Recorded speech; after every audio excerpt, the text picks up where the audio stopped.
Thank you all for taking time out of your lunch and for some of you classes to come hear my speech today. I'm going to discuss about Zika, which some of you may or may not have heard in the recent news headlines. It is dangerous, it spreads quickly, but it is preventable.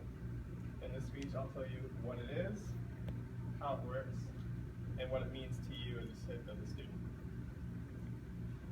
Now, according to the WHO, or the World Health Organization, Zika can cause microcephaly and Guillain-Barré syndrome.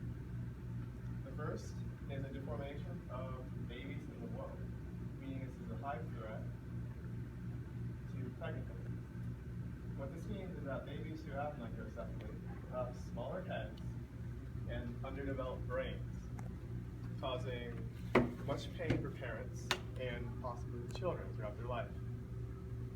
Now, Guillain-Barré syndrome, according to the National Institute of Neurology, causes paralysis in severe cases, and due to the depth of this paralysis, can cause heart problems where the heart stops and the person dies, or lung problems where the person can't get enough oxygen and dies.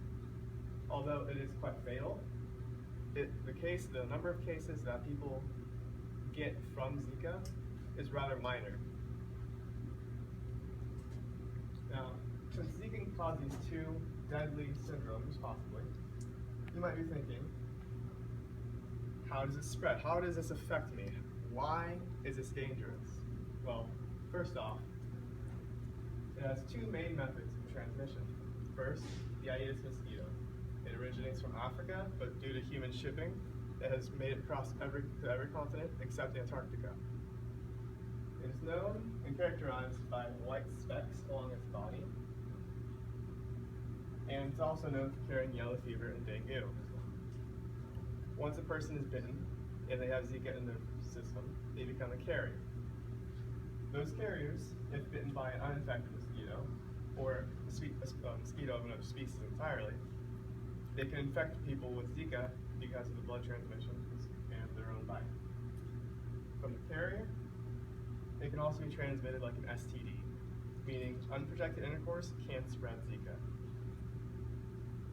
The statistics for this, provided by the CDC, show that Florida has the highest singular percentage of cases in the U.S.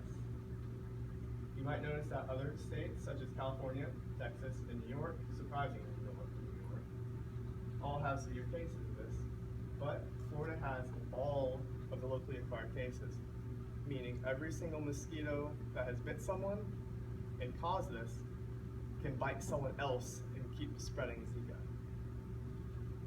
Now, since this seems to be spreading oh so much, the danger seems quite great. From the Aedes mosquito and unprotected intercourse, what can you do to protect yourself?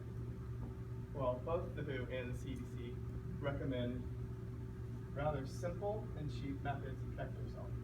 Mosquito nets, which, for those of you who don't know, are very fine nettings you put over your bed so that when you sleep, mosquitoes cannot bite you. If you have air conditioning, you can turn the temperature down and the mosquitoes will avoid those areas because they hate the cold. Thirdly, covering up with long sleeves and pants will help protect your skin from being bitten. And lastly, bug spray. Preferably with DET will keep the mosquitoes away. However, there is some caution with applying it to small children around the age of 3 years old. And for the last method of transmission, protection or abstinence will keep you safe from the STD-like transmission of Zika. Now, Zika can cause these terrible conditions. It spreads through mosquitoes and people. And the protections are simple and cheap. Thank you for your time and listening to my speech on how Zika spreads and how to protect yourself from it.